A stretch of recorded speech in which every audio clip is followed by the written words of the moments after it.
the allegations of corruption against... It's exactly 1 week since the House of Representatives mandated its Committee on Ethics and Privileges to investigate allegations of breach of privileges brought against the former chairman of the House Committee on Appropriation, Representative Abdul-Mumun Jibrin.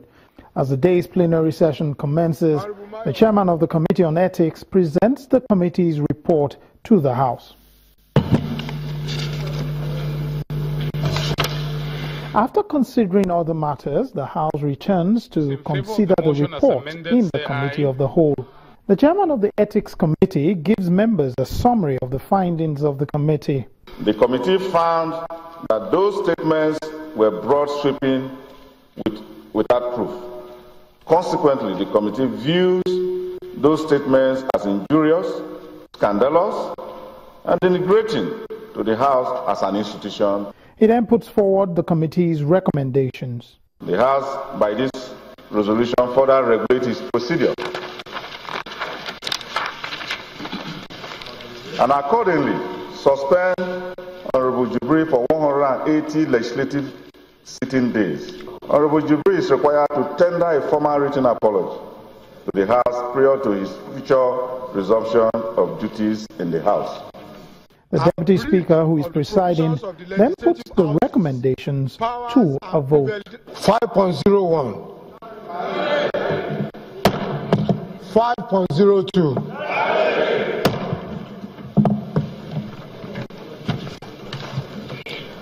5.03, 5.04. Those in support of the motion that the report be adopted say aye. Those against say nay. The ayes have it.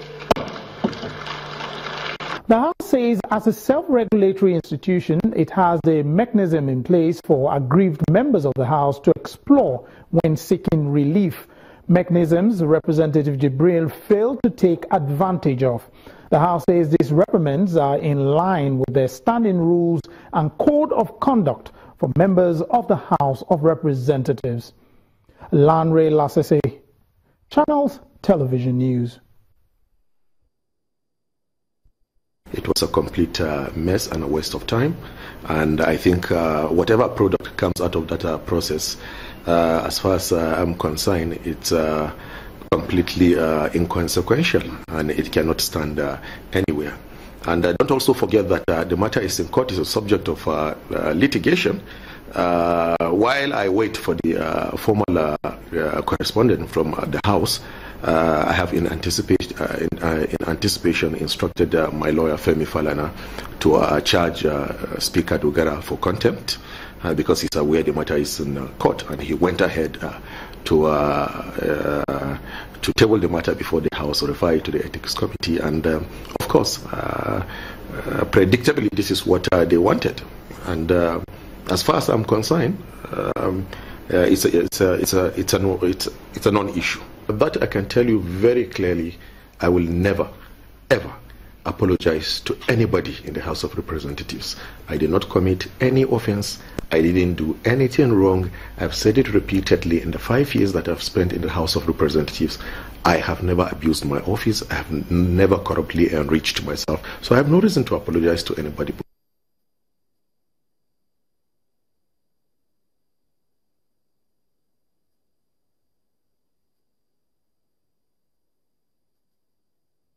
So there you have both parties digging their heels in, his words against those of his colleagues in the House of Representatives. Well, that's our key focus. This morning it's happening in Abuja. Mark by.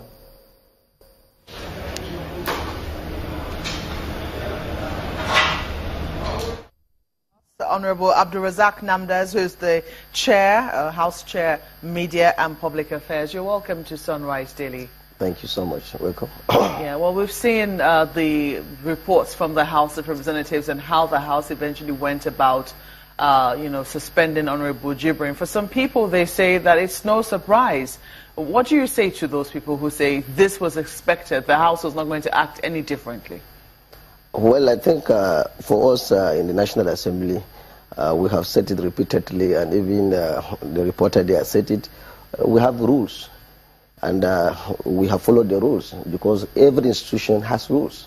I believe even Channels Television, it has rules. So if you feel aggrieved, he has the right. If you are aggrieved, you express your grievances. But we, as far as we are concerned, if you feel there is something that is wrong, you get to the institution, make your grievance known. And if these grievances are not addressed, you are not the only person in the house. No matter how, if some people can even speak for you.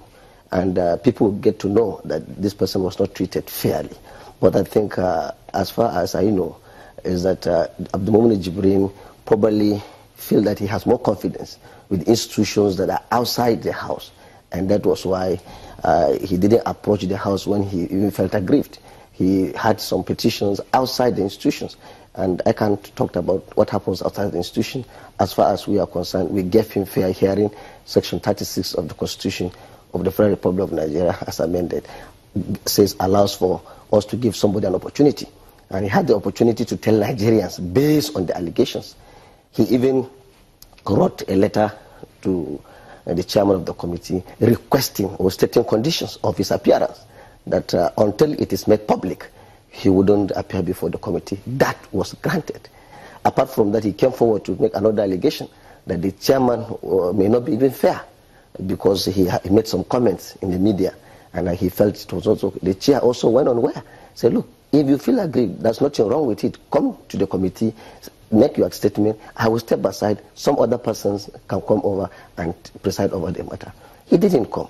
On the day he was given, this committee adjourned for 30 minutes to even allow whether he could come.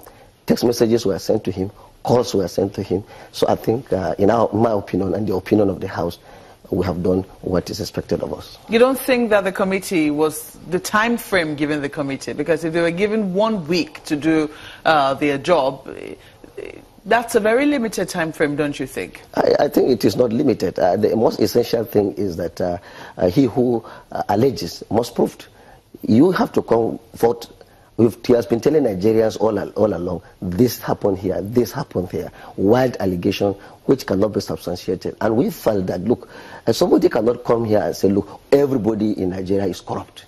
And just like somebody saying the entire members of the National Assembly are corrupt, investigating hearing are corrupt, oversight functions is embedded with corruption. Now, we have to also clean our names. And we say, okay, come forward. So I think it's not an issue of time frame. Let him appear before the committee because this was made public. Media organizations were there. They identified themselves. Civil society organizations were there. And these are the conditions he met. So it's not even an issue of time. But the fact is that, are you going to be treated fairly?